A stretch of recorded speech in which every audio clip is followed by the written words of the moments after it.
Mga master, naglabas ng memorandum ang Office of the Undersecretary for Human Resource and Organizational Development ng DepEd, maging ang opisina na rin ng Undersecretary for Finance. Ito ay related sa Special Hardship Allowance para sa taong 2024.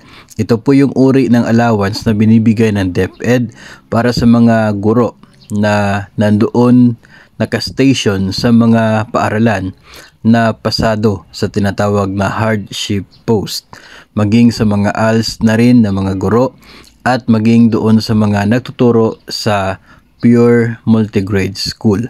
Dito sa memorandum na ito mga master ay ipinapaliwanag ng dalawang opisina ng DepEd na ang kasalukuyan pong guidelines para sa Special Hardship Allowance na nakapaloob sa DepEd Order No. 39 Series of 2021 at yung updated na listahan sa DepEd Order No. 17 Series of 2023 ay epektibo lamang para sa taong 2023. Hanggang sa taong 2023 lamang po iyon. Kaya ngayong taong 2024 ay back to zero po yung lahat. Wala pa po guidelines for the year 2024 para sa Special Hardship Allowance.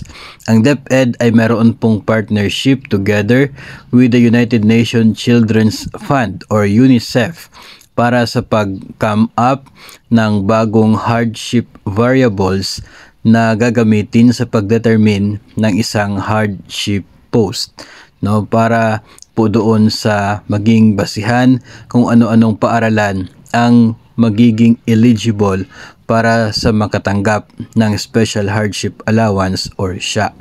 So, yung dati po na 8 variables, no, yung distance to the division office, yung cost ng transportation, yun pong accessibility sa electricity, water, yung mga ganun po ay pwedeng mapapalitan. Depende po yun sa magiging resulta dito po sa pag-aaral ng UNICEF at maging ng Department of Education.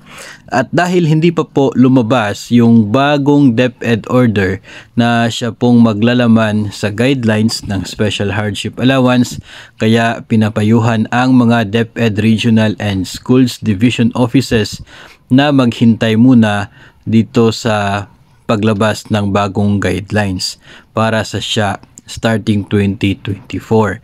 So sa ngayon po ay wala pa munang mga claims for the first quarter ng 2024 para sa Special Hardship Allowance.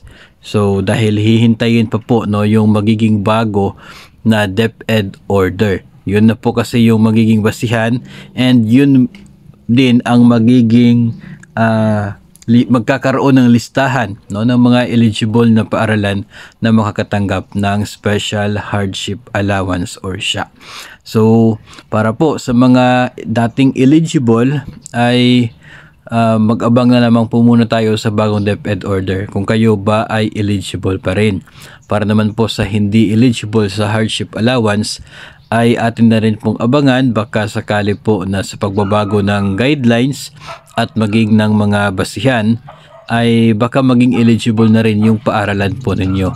So hihintayin po natin yung bagong DepEd order na yon, saka po natin ma-determine kung sino-sino ang eligible sa Special Hardship Allowance simula ngayong taong 2024. Yun naman po ay mananatili for the next 3 years kasi 3 years lang, no, yung validity na ito pong hardship index na score ng bawat paaralan.